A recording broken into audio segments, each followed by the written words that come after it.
മോളിക്കുട്ടിയുടെ എല്ലാ കാര്യങ്ങളും പറഞ്ഞിട്ടില്ലേ? തൊമ്മിച്ചാൻ ആളൊരു വലിയ മനുഷ്യനാണ്. പിന്നെ പുള്ളിക്കാരൻ ഒരു രണ്ടാം കെട്ടുകാരനായതുകൊണ്ട് വീട്ടിലാർക്കെങ്കിലും അങ്ങനെയൊന്നുമില്ല. എന്റെ മക്കളെ ഞാൻ പറയുന്നത് അനുസരിക്കും. നമ്മുടെ കുറവുകളും കൂടി നമ്മൾ അറിഞ്ഞിരിക്കണമല്ലോ. തൊമ്മിച്ചാനുമായിട്ടുള്ള ഒരു ബന്ധം എന്തുകൊണ്ട് നല്ലതാ. വക്കീലല്ലേ, തച്ചമ്പള്ളിക്കാരോട് നിയമം പറയാൻ അങ്ങനെ ആളുള്ളത് നല്ലതാ. 4 കല്യാണം കൂടി ഒരുമിച്ച് നടത്തിയാൽ നമുക്ക് ചെലവാട്ടേ ലാഭിക്കാം. പിന്നെ പുള്ളിക്കാരൻ എണ്ണം തെറ്റിയതാ. ഞങ്ങൾ ഇറക്കട്ടെ. എന്റെ കാര്യം പറ. എന്റെ ആക്രമണം കാണിച്ച കൊളാക്കല്ലേ.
പറയട്ടെ.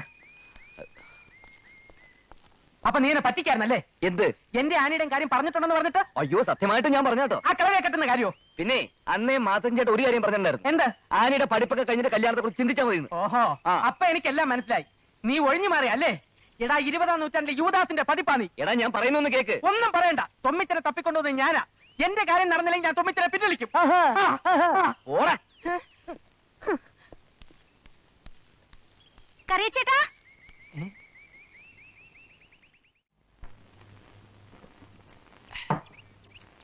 ഇനിയുള്ള കാലമെങ്കിലും സ്വന്തം നാട്ടിൽ തന്നെ കഴിയണമെന്ന് വല്യമ്മച്ചിക്ക് ഏറ്റവും കൂടുതൽ നിർബന്ധം.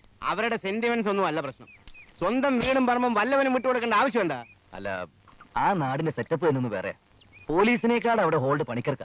അങ്ങനെയുള്ളൊരു നാട് ഈ കേരളത്തിലുണ്ടെങ്കിൽ അതൊന്നും അറിയണമല്ലോ. ഇനി ചിലപ്പോ നമ്മുടെ കൈകൊണ്ടായിരിക്കും ആ നാടിന്റെ ഷേപ്പ് മാറാൻ പോണത്. അല്ലേടാ വില്ലി? എന്ത്? ഒരു കൈ നോക്കാം. ഭൂമി മുഴുവൻ നമ്മുടെ കയ്യിൽ തന്നെ ഇരിക്കണം. 1 ഇഞ്ച് വിട്ടുകൊടുക്കുന്ന പ്രശ്നമില്ല. എങ്കിൽ പിന്നെ നമുക്ക് നാളെ തന്നെ നാട്ടിലേക്ക് പോവാം. അപ്പൊ നമ്മളെല്ലാവരും സ്ഥിരമായിട്ട് അങ്ങോട്ട് താമസം മാറാണോ? അതൊക്കെ സൗകര്യം പോലെ തീരുമാനിക്കും. ആദ്യം അവിടെ പോയി. മനസ്സിലായി. ആദ്യം ഇറാഖിനോട് അന്യായമായി പിടിച്ചെടുത്ത കുവൈറ്റ് വിട്ടുതരാൻ നമ്മൾ ആവശ്യപ്പെടുന്നു. മര്യാദയ്ക്ക് അനുസരിച്ചില്ലെങ്കിൽ കട്ട്, പാട്രിയറ്റ്, രാസായുധം. നമ്മുടെ കയ്യിൽ എല്ലാം ഉണ്ടല്ലോ. കരാട്ടെ, നിയമം, നാടനടി, ബ്രെയിൻ. അയ്യേട്ടാ, കഴുതയുടെ. അപ്പൊ അച്ചായ, ഹണിമൂണിന്റെ ബാക്കി ഇനി നാട്ടിൽ വെച്ച്. On your mark, ready.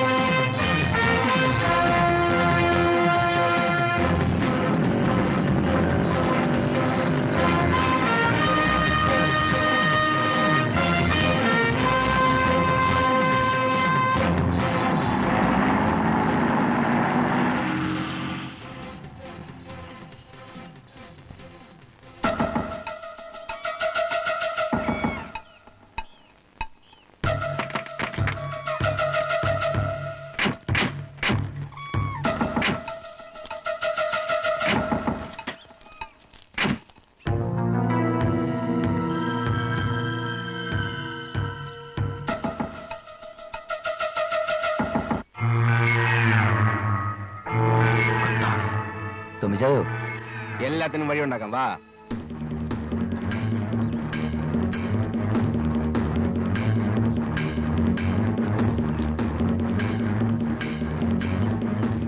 ആരാ മനസ്സിലായില്ലല്ലോ? കണ്ടവന്റെ പുറയെടുത്ത് പോക്കത്ത് നിക്ക് സണ്ണി, ഈ വീടും പറമ്പും ഒക്കെ ഇദ്ദേഹത്തിന്റെ വകയാണെന്ന് ഞാൻ പറയാതെ നിങ്ങൾക്ക് അറിയാമല്ലോ. ഞങ്ങൾ ഇങ്ങോട്ട് താമസം മാറ്റുക. ഈ സാധനമൊക്കെ എടുത്തു മാറ്റിയ വലിയ ഉപകാരം. എന്തോ സാധനങ്ങൾ എടുത്ത് മാറ്റാൻ? നമ്മൾ തമ്മിൽ ഒരു പ്രശ്നം ഉണ്ടാകേണ്ട കാര്യമില്ല.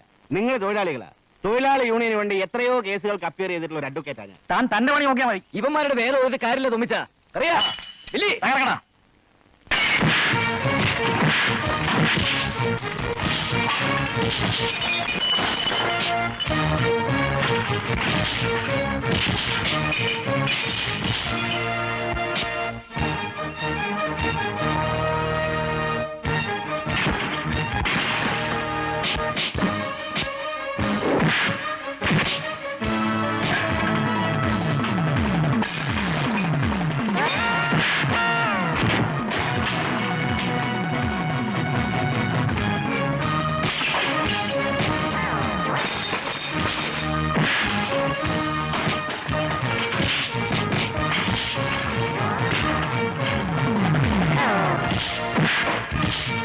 Thank you.